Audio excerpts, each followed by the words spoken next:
very strong relationship between economic growth and energy growth, particularly between growth of electricity demand and also of oil demand.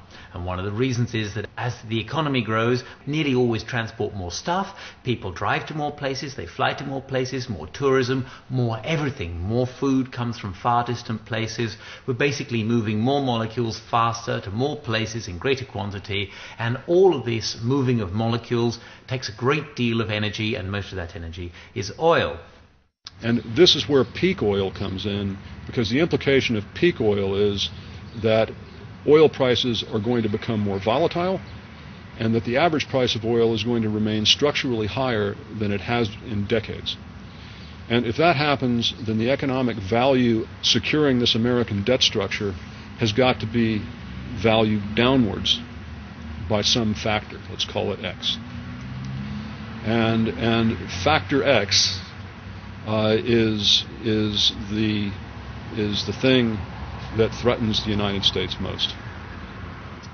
What happens if, especially your key energy feedstock, which is oil, what happens if that goes into decline?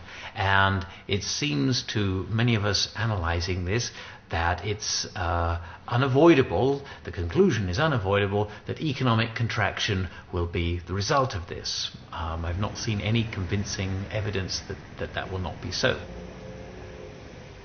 The economy is really kept afloat by the confidence of investors and consumers that economic growth is going to continue. If there's a widespread perception that the economy is going to contract, people will stop taking out new loans. People will stop buying new houses. Investors will stop investing. And the consequence of that is that the economy will begin to shrink. If the economy is not continually growing, that means new loans aren't being taken out, and new loans are the means by which the money supply expands. Money is created through the making of loans. So if more money isn't being created, that means that not enough money will exist to pay back existing loans at interest. That means there will be foreclosures, and when that happens, money effectively starts to disappear from the economy. The decline itself is not really a serious crisis, but as the financial community wakes up that the growth is no longer possible, and this decline has not only started, but it's going on, it's not just a little downturn, it's a beginning of a new age, that this could cause quite a shock. I mean, it could cause resource wars for people to try and get access to what is left. It could, I think personally, it probably heralds the second Great Depression, that somehow they've got to wipe out just mountains of capital. Irrespective of the peak itself, I think there'll be such a gap between the available supply and the desire, if you like, the demand, that it'll already cause huge trouble. Now that may coincide with the peak and that may not. So that will be a very interesting period of time to look at in terms of public reaction. And I mean, once you start seeing gas lines, once you see petrol stations, gasoline stations running out of gasoline, once you start seeing trucks on American roads and on European roads just broken down and run out of diesel on the side of the road, not having made their deliveries, supermarket shelves going empty, once you start seeing that kind of thing, it's going to be very, very difficult for opinion leaders, for the media, for politicians, for corporate executives. It's going to be very difficult for them to spin a tale which explains that without actually admitting that actually the reason is that we're at peak oil and we're facing decline.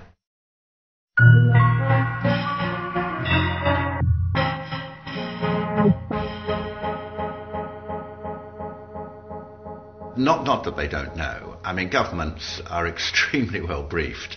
Their leading officials make sure that they're in contact with all the leading organizations in the country, particularly sort of business and certainly the oil industry, which is so important. They will have talked exhaustively about this. So it's not as though they don't know, and it's not as though the leaders are not briefed. Of course they are. If you're a politician in a country that matters, and you say, I've got a concern about oil depletion. What's your next sentence? What do you say after that? You've essentially just said the world as you know it is going to end. End of, and that's all we have today. I mean, you really have to be able to follow up with some sense of some policy, some solution, because there really is no easy solution at hand. Politicians are really loath to get into the whole notion of depletion. You can't raise a problem unless you've got a solution at hand. I mean, that's kind of the rule of politics, unless you're criticizing your opponent, and so no one really wants to raise the notion of depletion.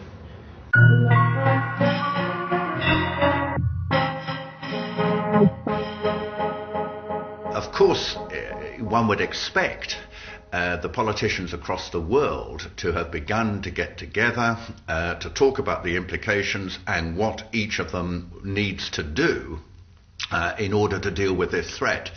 I suspect the reason that doesn't happen is because the United States, the far and away the most powerful country of the world, has decided that it doesn't want to convene an international conference to discuss how it's going to be shared out. What they have decided to do, pretty clearly from invading Iraq and trying to control oil from the Caspian Basin, which is the second largest repository of oil that is left in the world, is to try and monopolize for themselves the supply of this oil, because oil is power. Without cheap oil, the American empire would never have come about. Certainly as in anything like the form that we know it. Cheap oil has been absolutely critical to the construction of the political economy that is the United States today. And if you remove cheap oil, then that political economy has to change profoundly. And Dick Cheney, former CEO of Halliburton, the world's foremost oil services company, has talked about the difficulty that the oil industry will have in meeting demand by the end of the first decade of the 21st century. Because without accurate information, without an accurate understanding of the world, you cannot have a functional democracy. If people don't know what's going on, and if people don't understand what their leaders are doing, there's no democracy. This is the biggest problem, because as long as the American people are so susceptible to propaganda through the television and the mass media, I really can't see how they will get themselves out of the predicament that they're in. Denial is actually, it's the default condition. We all live in it continually, and it takes a deliberate effort to stick your head up above that state of denial and catch a breath of fresh air and really see what's going on.